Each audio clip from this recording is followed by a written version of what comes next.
हमारा new year या फिर इस तरह के सालों का इस्तकबाल करना या इनके जाने का गम मनाना, इसकी कोई असल नहीं है। ये साल का आखिरी घंटा हम तो सिर्फ इसलिए यहाँ पर जमा हैं कि गैरों ने लोगों में एक अजीब मिजाज बना दिया है कि इसको सेलिब्रेट किया जाएगा। और कैसे सेलिब्रेट किया जाएगा? शराब के नशे में धुत होकर साहिल, समंदर और दीगर इलाकों पर आज पार्टियां और वहां पर नशे की महफिलें सजाई जाती हैं। हमने ये सोचा कि दुनिया की खुशी करने का तरीका अगर ये है तो हम साल के आखिरी घंटे को रब्बे जुल जलाल के जिक्र में क्यों न मनाएं। मेरे अजीजों, यकीन है कि अभी आधा घंटे के बाद क्या हो रहा है, 12 बजने वाले हैं। 12 बजने वाले हैं और 12 सुन्नियों के लिए तो खैर का है। इंशाअल्लाहुल अजीज इस 12 के बाद आने वाला जो साल होगा, कुफ्फार और मुशरिकीन के 12 जरूर बजाए। दुआ तो करेंगे हम यही कि अगला साल जो लोग इस नशे में धुत हैं कि 2024 हमारा है, 2024 में ऐसा होगा वैसा होगा। इस 12 पर हम दुआ यही करते हैं कि मौला आज के रात के 12 के बाद उन सारे दुश्मनान इस्लाम की जिंदगी के 12 बज जाए। अल्लाह करीम वो दिन जरूर लाएगा। और मैंने एक आयत तिलावत की है आपके सामने, कुरान पाक की मशहूर सूरह है, सूरह वद्दुहा। रब तबारक व तआला कसम याद फरमा रहा है, उस चाश्त के वक्त की कसम जो महबूब के चेहरे की तरह चमकता है। वल्लैलि इज़ा सजा, उस रात की सियाही की कसम जो महबूब की जुल्फों की तरह है। मा वद्दअक रब्बुका वमा क़ला, महबूब आपके रब ने ना आपको छोड़ा है और ना कुछ कम किया है। वलल आखिरतु खैरुल लका मिनल ऊला, ऐ महबूब आपकी हर आने वाली घड़ी पिछली घड़ी से बेहतर है। जब ये वादा किसका है? रब्बे जुल जलाल का। हुजूर की हर आने वाली घड़ी पिछली घड़ी से बेहतर है, तो उम्मत की भी हर आने वाली घड़ी पिछली घड़ी से बेहतर हो। हम आने वाले साल का इस्तकबाल इसी एतबार से करेंगे कि रब ताला का वादा है कि हर आने वाली घड़ी बेहतर होगी, तो फिर इंशाअल्लाह हम ये कहेंगे 2024 हमारा है इंशाअल्लाह। बल्कि उसके बाद आने वाले साल भी हमारे हैं। मैं गुफ्तगू की तरफ आगे बढ़ता हूँ, लेकिन उससे पहले आपको मैं बताऊँ, ऐसे डर के माहौल में, ऐसे सरासीनगी के वक्त में, जहाँ लोग छोटी सी अफवाह पर भी घरों पर दुबके बैठे हुए हैं, आज मुसलमानों में खास तौर पर इतना डराया गया है कि लोग सफ़र करना भी छोड़ रहे हैं। अरे नहीं, अब ऐसे हालात हो जाएंगे, हम ट्रेन का सफ़र नहीं करेंगे, फलां जगह ना जाए। इतने डर के बावजूद, डर तो तुम्हारे अंदर फैलाया गया, खौफ तुम्हारे अंदर लाया गया, लेकिन जानते हो उनके पाखंडियों की बातों को सुना कभी? ये गुफे में बैठकर ये कहते हैं कि 2029 में भारत का प्रधानमंत्री मुसलमान बन सकता। यह हम नहीं कह रहे, और ना ही उस कुर्सी की लालच में हम दौड़े भाग रहे हैं। जिसके पास आयतल कुर्सी है उसे उस कुर्सी की हाजत नहीं। लेकिन दिलों का खौफ ये बताता है, उनका डर ये बताता है कि अगले साल आने वाले इनके लिए हो सकते हैं। और मैं दुआ करता हूँ अल्लाह उनका डर सही फरमाते। अजीज़ान गिराम वक़ार, हर आने वाला दिन तुम्हारे लिए बेहतर है, लेकिन शर्त है, एक ही शर्त है, क्योंकि रब ताला ने फरमाया वला तहीनु वला तहज़नु व अंतुमुल अअलौन।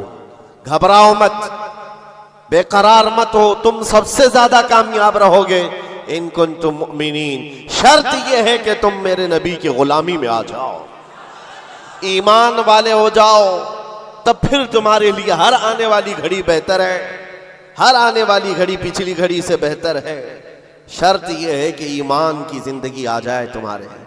और ईमान ना हो, ईमान किसे कहते हैं सबको पता है, हदीस रसूल है, मेरे आका सल्लल्लाहु अलैहि वसल्लम ने फरमाया ला युमिनु अहदुकुम हत्ता अकूना अहब्बा इलैहि मिन वालिदिही व वलदिही वन नासी अजमाइन।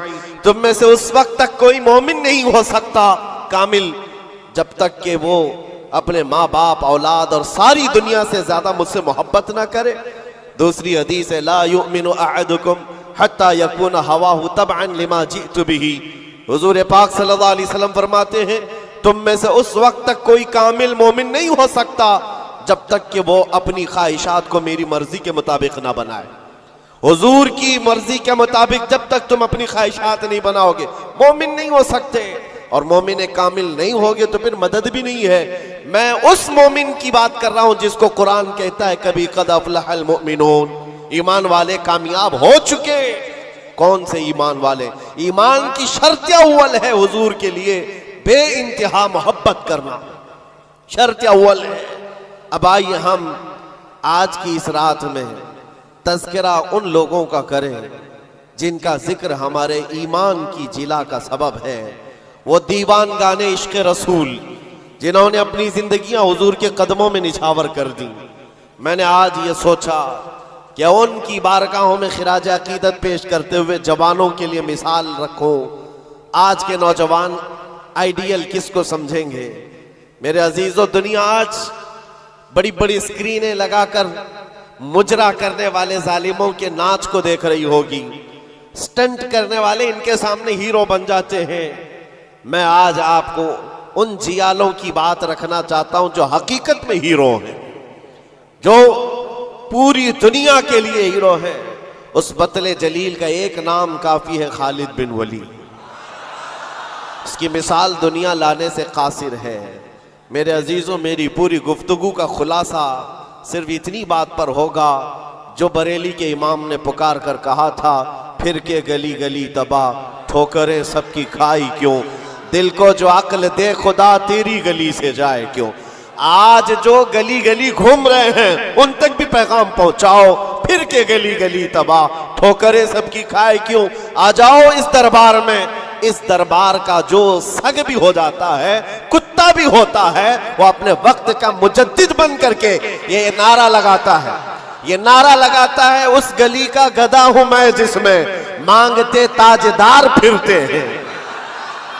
उस गली का गधा हूं मैं जिसमें मांगते ताजदार फिरते हैं। खुसरवी अच्छी लगी ना सरवरी अच्छी लगी, हम फकीरों को मदीने की गली अच्छी लगी। हुजूर ताजुश्शरिया बदरु तरीका फरमाते हैं, बुल हवस सुन सीमो जर की बंदगी अच्छी नहीं, उनके दर की भीख अच्छी सरवरी अच्छी नहीं। जो पिया को भाए अख्तर वो सुहाना राग है। ये ताजुश्शरिया फरमाते हैं, जो पिया को भाए अख्तर वो सुहाना राग है। क्या मतलब है? जो मुस्तफा को पसंद आए वही असल राग है, वही बात अच्छी है।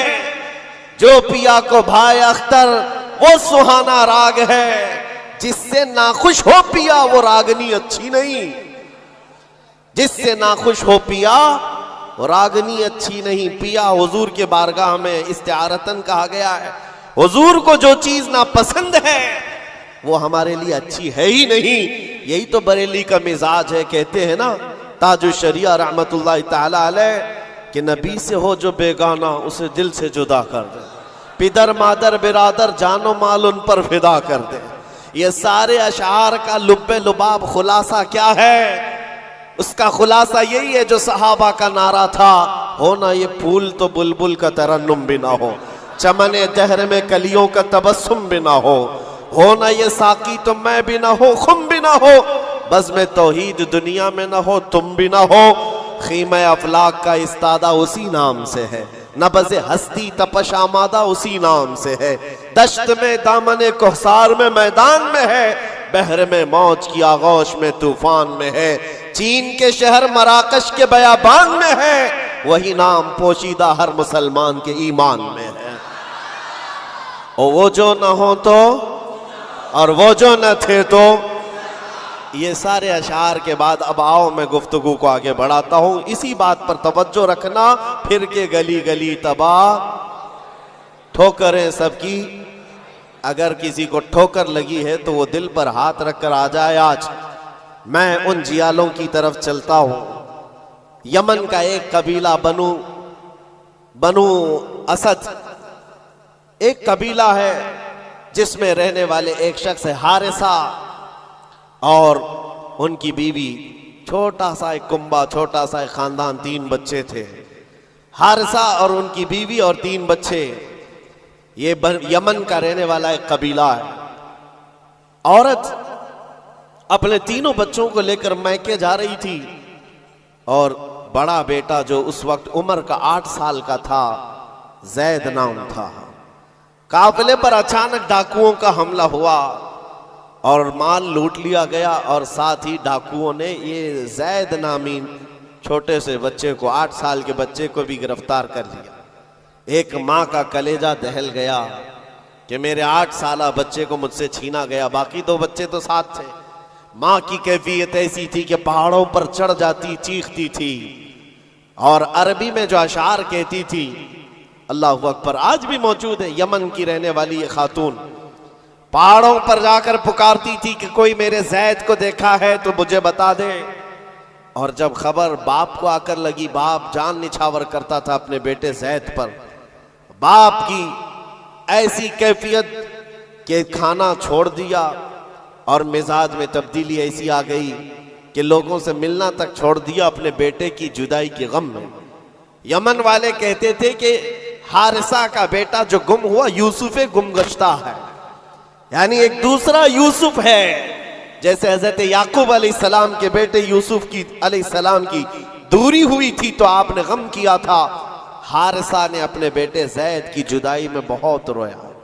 और वो अशार जो अरबी में लिखे जाते थे, यमन में जब वो अशार पढ़ते तो अपने जो दुश्मन होते वो भी रो पड़ते थे।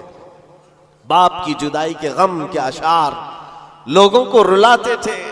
जमाना गुजर गया। अब डाकुओं ने उस जैद का किया क्या था, कुछ साल अपने पास रखा, और उकास के मेले में, मक्का के करीब एक मेला लगता